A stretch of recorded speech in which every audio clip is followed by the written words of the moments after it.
የተወደዳችሁና የተከበራችሁ የኢትዮኒውስ ቤተሰቦች እንደምናላችሁ ሰላምታችን በያላችሁበት ይድረስ እና አዳዲስና ወቅታዊ መረጃዎችን አዘጋጅተን ወደ እናንተ ማድረስ ጀምረናል። ከኢትዮኒውስ ዜና ጎጃ ጋር አብራችሁ እንድትቆዩ ግብዣችን ነው። በቅድሚያ ማርስ ዜናዎችን አስቀድማለሁ። የትግራይ ክልል ጊዜያዊ አስተዳደር ፕሬዝዳንት ሌተናል ጄኔራል ታደሰ ወረደ ተፈናቃዮች የከፋ ችግር ላይ ናቸው፣ እኛም የመንግስት ሰራተኞች ደሞዝ መክፈል አቅቶናል አሉ። ጄኔራል ታደሰ ወረደ 1.1 ሚሊዮን ተፈናቃዮች በ146 መጠለያ ጣቢያዎች ውስጥ በአስከፊ ሁኔታ ይገኛሉ ያሉ ሲሆን በህጻጽ ያሉት ግን ከፍቶባቸው የነበሩት አሁን አልፈዋል፣ አሁን ደግሞ በርካቶቹ የከፋ አደጋ ላይ ወድቀዋል ብለዋል።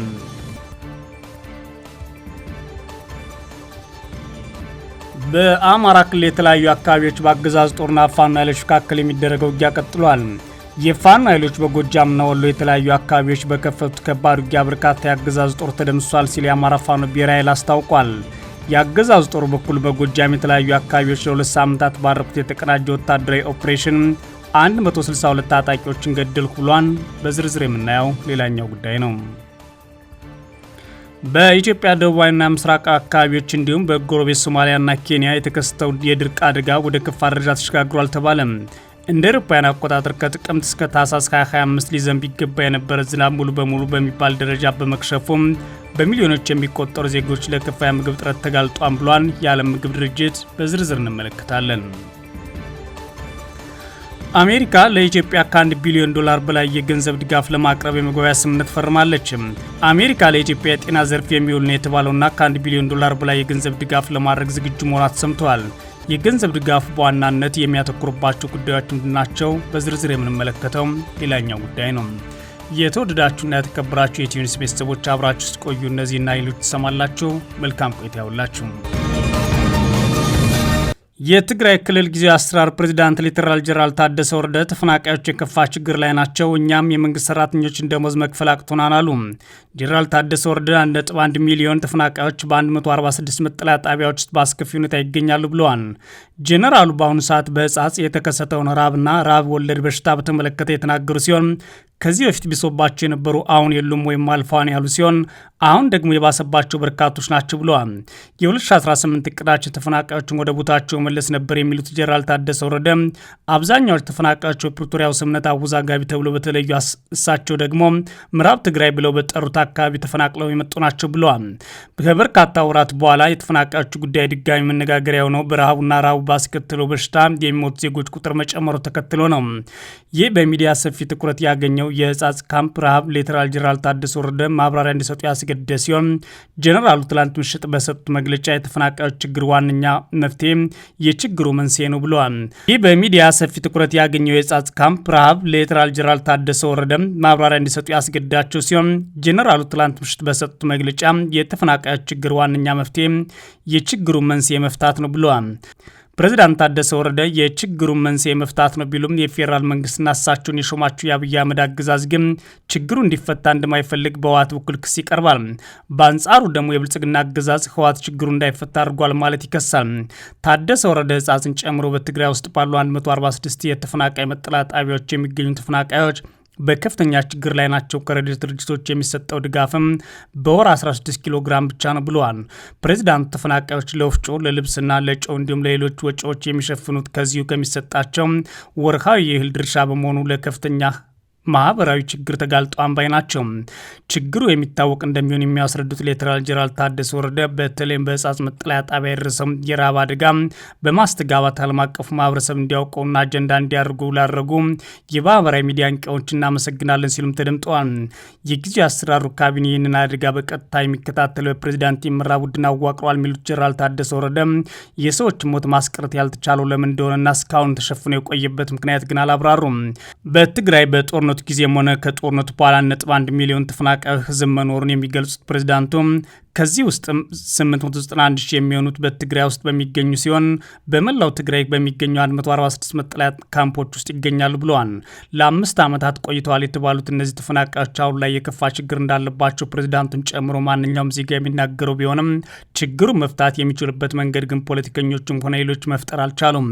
በህጻጽ መጠለያ ጣቢያ የሚገኙ ተፈናቃዮች አብዛኛው አወዛጋቢ ተብሎ ፕሪቶሪያ ስምምነት ከተጠቀሰውና አሁን በብልጽግና አስተዳደር ከሚተዳደሩ የወልቃይት ሁመራ አካባቢ ወይም በእርሳቸው አጠራሪ ምዕራብ ትግራይ የመጡና የተለያዩ ችግሮች የተሸከሙ መሆናቸውን የሚናገሩት ፕሬዝዳንቱ የትኛውም ወቅት ላይ እንደሆነ ባይጠቅሱም በወቅቱ ደህና ነበሩ፣ አሁን ግን የደከሙ ሆነዋል ብለዋል።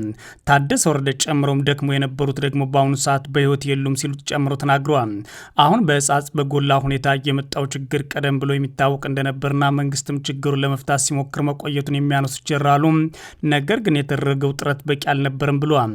በተፈናቃዮች ላይ እየተደረገ ያለው ጥረት አስቸኳይ የህይወት አድን ተግባር እንጂ ዘላቂ መፍትሄ አለመሆኑን የሚገልጹት ታደሰ ወረደም ዘላቂ መፍትሄ ሊሆን የሚችለው ተፈናቃዮች ወደ ቀያቸው ተመልሰው ራሳቸው እንዲችሉ ሲደረግ ብቻ ነው ብለዋል። ተደጋጋሚ ችግሮችን ከምንጩ ለማድረቅ መስራት እንደሚያስፈልግ እናምናለን የሚሉት ጄኔራል ታደሰ ወረደም የችግሩን መፍታት ከፈለጉን ለምን እንዳልተፈታ ግን አይገልጹም። ፕሬዝዳንቱ መግለጫቸው የተፈናቃዮች ህይወት እየተጠበቀ ያለው ከመንግስታዊ ካልሆኑና ከሌሎች የረድኤት ድርጅቶች የሚገኝ እርዳታ ብቻ ሳይሆን በየአካባቢ ያለው ህዝብ በሚያደርገው የመረዳዳት ባህል መሆኑን ገልጸው ይህም የትግራይ ህዝብ የመረዳዳት ባህል ከፍተኛ መሆኑን ያሳያል ብለዋል። የጊዜው አሰራሩ አሁን ባለው አቅም የመንግስት ሰራተኛውን ደሞዝ ለመክፈል እንኳን የተቸገረ ነው በማለት የተፈናቃዮች ችግር መፍታት እንደማይችል የሚናገሩት ጄኔራል ታደሰ ወረደ ተፈናቃዮችም ሆነ በችግር ላይ ያለው ማህበረሰብ ለመርዳት የተቀናጀ ገቢ ማሰባሰብ ግን ጀምራለን ይላሉ። የ2018 ዓ.ም የጊዜው አሰራሩ ዋና እቅድ ተፈናቃዮች ደህንነቱን በተጠበቀ ሁኔታ ወደ ቀያቸው መለስ ነበር የሚሉት ጄኔራል ታደሰ ወረደ በዘላቂነት መፍታት ነበረብን። ይህንን ተግባራዊ ለማድረግ የፌዴራል መንግስት መላው የኢትዮጵያ ህዝቦች እንዲሁም አደራዳሪ ተቋማት በቁርጠኝነት እንዲሰሩ ጠይቀዋል። ጄኔራል ታደሰ ወረደ የሚጠይቁት ታዲያ አሁን ላይ የ2018 በጀት ዓመት 6 ወር ካለፈ በኋላ ቢሆንም በተለያዩ አካባቢዎች ተፈናቃዮችን የመለስ ሂደት ላይ የታዩ ችግሮች በአሁኑ ሰዓትም ተመልሰው እንዳይታዩ ለማድረግ ጥረት እናደርጋለን ይላሉ። የሚደረጉ እርዳታዎች ግን ቀደም ሲደረግ እንደነበረው በአደጋ ስጋትና ዝግጁነት ኮሚሽን በኩል የሚከናወን ነው ብለዋል። በጤና ረገድ ደግሞ ህዝቡ የጤና መድን ተጠቃሚ ማድረግ ዓመታዊ ክፍያው እንዲፈጽምና ነጻ ሕክምና አገልግሎት እንዲያገኝ ማድረግ እንደሚያስፈልጋቸው ፕሬዝዳንቱ ሲናገሩ ተደምጠዋል። ሌተናል ጄኔራል ታደሰ ወረደ አጋጠመ ያሉትን አደጋ ለመመከት ሁሉም ወገን እንዲረባረብ ጥሪ ያቀረቡ ሲሆን ችግሩ በመሰረታዊነት ይፈታ ሲሉ ግን እንዴት ይፈታ የሚለውን ግን በዝርዝር አላስቀመጡም። በአማራ ክልል የተለያዩ አካባቢዎች በአገዛዝ ጦርና ፋኖ ኃይሎች መካከል የሚደረገው ውጊያ ቀጥሏል። የፋኖ ኃይሎች በጎጃምና ወሎ የተለያዩ አካባቢዎች በከፈቱት ከባድ ውጊያ በርካታ የአገዛዙ ጦር ተደምሷል ሲል የአማራ ፋኖ ብሔራዊ ኃይል አስታውቋል። የአገዛዙ ጦር ደግሞ በጎጃም የተለያዩ አካባቢዎች ለ2 ሳምንታት ባረኩት የተቀናጀ ወታደራዊ ኦፕሬሽን 162 ታጣቂዎችን ገደልኩ ብሏል። በክልሉ ምስራቅ ጎጃም ዞን የፋኖ ኃይሎች በከፈቱት ውጊያ ከፍተኛ ድል መቀናጀታቸውን አስታውቀዋል። ታህሳስ 14 2018 ዓ.ም በዞኑ አጓብለ ወረዳ አንበር ከተማ ቅርብ ርቀት በአገዛዝ ጦርና ፋኖ ኃይሎች መካከል ለሰዓታት በቀጠለው ውጊያ በርካታ ወታደሮች መገደላቸውን ነው የአማራ ፋኖ ብሔራዊ ኃይል ምዕራብ አማራ ቀጠና ቴዎድሮስ ያስታወቀው። በውጊያው ከ65 በላይ የአገዛዝ ወታደሮች የሞትና የአካል ጉዳት ደርሶባቸዋል ያለው አፋባ ቴዎድሮስ እዝ ከሰብአዊ ጉዳቱ በተጨማሪ በርካታ የጦር መሳሪያ መማረኩን በምስል አስደግፎ ይፋ አድርገዋል። የአገዛዙ ጦር ከአዋብሎ ወረዳ ካምበር ከተማ መነሳት ወደ ጃማ ከተማ ለመግባት በሞከሩን ተከትሎ ነው የፋኖ ኃይሎች እርምጃ የወሰዱት ተብሏል። በውጊያው ጉዳት ከደረሰባቸው የአገዛዙ ጦር አባላት መካከል 45ቱ መገደላቸው ሲታወቅ 22ቱ ደግሞ ቆስለዋል ነው ያለው የፋኖ ኃይሎች። በተለይም ደግሞ የአድማ ብተናና ሚኒሻ አባላት ላይ የደረሰው ጉዳት ከፍተኛ መሆኑን አክለው አስታውቀዋል። በተመሳሳይ በዞኑ ደብረ ኤልያስ ወረዳ በተደረገው ውጊያ በርካታ የአገዛዙ ወታደሮች ሲገደሉ በፋኖ አባላት ላይም ቀላል ጉዳት ተመዝግቧል ሲሉ የፋኖ የመረጃ ምንጮች ለኢትዮኒውስ ተናግረዋል።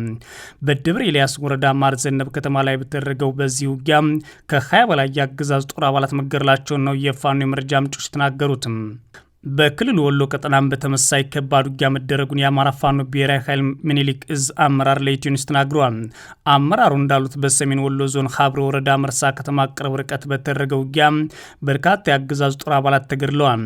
ታህሳስ 14 2018 ዓ.ም በመርሳ ከተማ ዙሪያ ጠዶ ሚካኤል በተባለ አካባቢ የፋኖ ኃይሎች በከፈቱት ውጊያ ከፍተኛ የአገዛዙ ኃይል ተደምስሷል ሲሉ ነው የፋኖ አመራሩ ለኢትዮኒውስ ያረጋገጡት። የፋኖ ኃይሎች የከፈቱትን የማጥቃት ውጊያ ተከትሎ በህይወት የተረፉት የአገዛዙ ጦር አባላት ጠዶ ሚካኤልን ለቀው ወደ መርሳ ከተማ መሸሻቸው ተሰምቷል። በሰሜን ጎንደር ዞን ዳባት ቀጠና በተደረገው ውጊያም የፋኖ ኃይሎች ድል አድርገናል ሲሉ አፋባ በላይ ዘለቀ ዝን ያስታወቀው። በዳባት ወረዳ ቃርሃና ዳባት ከተማ ዙሪያ የፋኖ ኃይሎች ባደረጉት ውጊያ በርካታ የአገዛዙ ጦር አባላት ጉዳት እንዳስተናግደዋል ያለው አፋባ በላይ ዘለቀ ዝ ነው። ሆኖም አፋባ የጉዳቱ መጠን በቁጥር አልጠቀሰም። በሌላ በኩል በጎጃም ቀጠና 2 የተለያዩ የትራንስፖርት መስጫ መንገዶች ህገወጥ ኬላ በመዘርጋት ህዝብን ሲዘርፉ ነበር ባላቸው ታጣቂዎች ላይ እርምጃ እየወሰደ እንደሚገኝ የአማራ ፋኖ ብሔራዊ ኃይል ቴዎድሮስ ጨምሮ አስታውቋል። በምዕራብ ጎጃም ዞን ከፍኖተ ሰላም ከተማ እስከ ደንበጫና አማኑኤል ከተሞች ባለው መንገድ ላይ ፋኖን ከህዝብ ለመነጠል የግል ጥቅም በማስቀደም ዝርፊያ የሚፈጽሙ ታጣቂዎች ላይ አፋባ ቴዎድሮስ እዝ እርምጃ እየወሰደ እንደሆነ አስታውቋል። ከህዝቡ በተደጋጋሚ በቀረበለት ጥቆማ መሰረት የተጠና የህግ ማስከበር እርምጃ እየወሰድኩ ነው የሚለው አፋባ ቴዎድሮስ እዝ በሰሜን ጎጃም ዞን ከባህር ዳር በጭንባ በኩልም ወደ ደለጎ ከተማ እንዲሁም ከዱር ቤት ወደ ሊበን ቁንዝላ በሚወስዱ መንገዶች ላይ በዘራፊዎችና ሌቦች ላይ ተገቢ ህግ ማስከበር እርምጃዎች እየተወሰዱ ናቸው ብሏል። በሌላ በኩል የአገዛዝ ጦር በጎጃም የተለያዩ አካባቢዎች ባረኩት የተቀናጀ ወታደራዊ ኦፕሬሽን 162 ታጣቂዎችን ገደልኩ ብሏል። የአገዛዝ ጦር ምስራቅ እዝ ከታህሳስ 1 እስከ ታህሳስ 13 2018 ዓ.ም በወሰድኩት እርምጃ 162 ታጣቂዎችን በመደምሰስ 39ኞችን ደግሞ አቁስያለሁ ብሏል። በክልሉ የብልጽግና አገዛዝ የሚያደርገውና የከፈተው ውጊያ አሁንም የቀጠለ ሲሆን የፋኖ ኃይሎች ደግሞ በተለያዩ ቦታዎች ላይ በአገዛዝ ጦር ላይ የሚወስዷቸው እርምጃዎች አጠናክረው ቀጥለዋል። በኢትዮጵያ ደቡባዊና ምስራቅ አካባቢዎች እንዲሁም በጎረቤት ሶማሊያና ኬንያ የተከሰተው የድርቅ አደጋ ወደ ከፋ ደረጃ ተሸጋግሯል ተባለ። እንደ አውሮፓውያን አቆጣጠር ከጥቅምት እስከ ታህሳስ 2025 ሊዘንብ ይገባ ነበር የተባለ ዝናብ ሙሉ በሙሉ በሚባል ደረጃ በመክሸፉ በሚሊዮኖች የሚቆጠሩ ዜጎች ለከፋ ምግብ እጥረትና ለኑሮ መቃወስ ተጋልጠዋል የተባለው በኢትዮጵያ የሶማሌ ክልል ደቡባዊና ምስራቃዊ ክፍሎች እንዲሁም እንደ ቦረናና ባሌ ያሉ አካባቢዎች ለሁለተኛውና ለሶስተኛ ተከታታይ ወቅት የዝናብ እጥረት እያጋጠማቸው ይገኛል። እንደ ፋኦ ሪፖርት ገለጻ ከሆነ በእነዚህ አካባቢዎች የጣለው ዝናብ መጠን ከመደበኛው በ70 በመቶ ያነሰ ሲሆን ይህም ከ1973 ወይም ከ1981 ወዲህ የታየ እጅግ ዝቅተኛው የዝናብ መጠን ሆኖ ተመዝግቧል። ምንም እንኳን በመካከለኛውና በሰሜኑ የሀገሪቱ ክፍል የነበረው የመኸር አዝመራ መልካም የሚባል ቢሆንም በደቡብ የሀገሪቱ ክፍሎች ያለው የደይሃር ወይም ደግሞ ሀጋይ የዝናብ መክሸፍ የእንስሳት ሀብት ላይ የተመሰረተ የነዋሪዎች ኑሮ ክፉኛ እየጎዳ ነው ተብሏል። በተለይም በምስራቅ ሐረርጌ ቆላማ አካባቢዎች እጅግ አስከፊ የሆነ የምግብ ዋስትና እጥረት በ2026 መጀመሪያ ላይ ይከሰታል ተብሏል። የምግብ እና እርሻ ድርጅት ፋኦ መረጃ እንደሚያሳየው በኢትዮጵያ፣ ኬንያ፣ ሶማሊያና አዋሳኝ በሆነው የማንደሪያ ትሪያንግል አካባቢ እስከ 95% የሚሆነው የግጦሽ መሬት በድርቅ ተመቷል። ከወትሮ የተለየ ከፍተኛ ሙቀት ከዝናብ እጥረቱ ጋር ተዳምሮ የአፈር እርጥበት እንዲጠፋና እጽዋት እንዲደርቁ ማድረጉ የእንስሳት መኖ ውሃ ለማግኘት የማይቻልበት ደረጃ ላይ ደርሷል ነው የሚለው ፋኦ። ይህም የእንስሳት አካል እንዲከሳና ለሞት እንዲጋለጡ እንዲሁም ለበሽታ እንዲጋለጡ ያደረገ ሲሆን ለህፃናት ዋነኛ የአመጋገብ ምንጭ የሆነው የወተት ምርት ሙሉ በሙሉ እንዲቆም አድርጓል ብሏል። ይህም በክልሉ የሚገኙ ከ2.5 ሚሊዮን በላይ ህፃናት ለከፋ የአልሚ ምግብ እጥረት ተጋልጠዋል ነው የሚለው ፋኦ። ድርቁ ያስከተለው የውሃና የግጦሽ እጥረት መጠነ ሰፊ መፈናቀልን እያስከተለ ይገኛል ብሏል። ከሶማሊያ ድርቅ ሸሽተው ወደ ኢትዮጵያ ጋሻሙና ቦክ ወረዳዎች የተሻገሩ ዜጎች ቁጥር ከ55800 በላይ መድረሱንም ገልጿል። ይህም ፍልሰት ቀድሞውንም ውስን በሆነው የኢትዮጵያ የአካባቢ መርጃ አቅም ላይ ተጨማሪ ጫና እየፈጠረ ይገኛል ነው የተባለው። ከዚህ በተጨማሪም ሴቶችና ህጻናት ውሃ ፍለጋ ለረጅም ርቀት ለመጓዝ በመገደዳቸው ለጾታዊ ጥቃት የመጋለጥ እድላቸው መጨመሩና በትምህርት ገበታቸው ላይም ከፍተኛ መስተጓጎል እየደረሰባቸው ነው ተብሏል። የረሃብና የተመጣጠነ ምግብ እጥረት የስራ ቡድን ከሰሞኑ ባወጣው አሳሳቢ ሪፖርት የ2026 ዓ.ም ድርቅ ወደ ሰብአዊ ጥፋት እንዳይቀየር ዓለም አቀፉ ማህበረሰብ አስቸኳይ ድጋፍ እንዲያደርግ ጥሪ አቅርቧል። እስካሁን ለሰብአዊ እርዳታ የተገኘው የገንዘብ መጠን ከሚያስፈልገው ውስጥ 24% ብቻ መሆኑንም ስጋቱን የከፋ አድርጎታል ማለት ተዘግቧል። አሜሪካ ለኢትዮጵያ ከ1 ቢሊዮን ዶላር በላይ የገንዘብ ድጋፍ ለማቅረብ የስምምነት ሰነድ ፈርማለች። አሜሪካ ለኢትዮጵያ የጤና ዘርፍ የሚውል ከ1 ቢሊዮን ዶላር በላይ የገንዘብ ድጋፍ ልታደርግ ነው። የገንዘብ ድጋፍ በዋናነት የወባ፣ ኤችአይቪ ኤድስና የቲቪ በሽታዎችን ለመከላከል እንዲሁም የእናቶችና የህፃናት ጤና ለመጠበቅ እንደሚውል ተገልጿል። የዩናይትድ ስቴትስ የገንዘብ ድጋፍ በኢትዮጵያና አሜሪካ መካከል ስምምነት የተደረሰበት የጤና ትብብር ማዕቀፍ አካል ነው። ለ5 ዓመታት የሚቆየው የዚህ ትብብር መግባቢያ ሰነድ ይፋ የፊርማ ስነስርዓት ትላንት ማክሰኞ በአዲስ አበባ ተካሂዷል። በብልጽግና ገንዘብ ሚኒስቴር ዋና መስሪያ ቤት የተካሄደው በዚህ ስነስርዓት ላይ የአሜሪካ መንግስቱ መወከል ፊርማቸውን ያኖሩት በኢትዮጵያ የአገሪቱ አምባሳደር እርቪን ማሲንጋ ናቸው። በኢትዮጵያ በኩል የገንዘብ ሚኒስትሯ አህመድ ሺዴና የጤና ሚኒስትሯ ዶክተር መቅደስ ዳባ የመግባቢያ ሰነዱን ፈርመዋል። የኢትዮጵያ የጤና ስርዓት ማሻሻል ዓላማ ያለው ይህ የሁለቱ ሀገራት የመግባቢያ ስምምነት የ1.46 ቢሊዮን ዶላር ኢንቨስትመንት የሚጠይቅ ነው።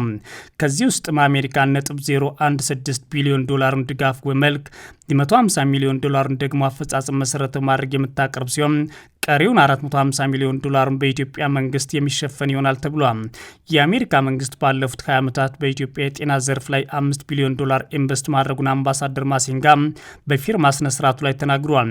የጤና ሚኒስትሯ ዶክተር መቅደስ ዳባ በበኩላቸው በዚህ ስምምነት የሚገኘው የገንዘብ ድጋፍ በዋናነት የወባ የኤችአይቪ ኤድስና የቲቢ በሽታዎችን ለመከላከል እንደሚውል ገልጸዋል።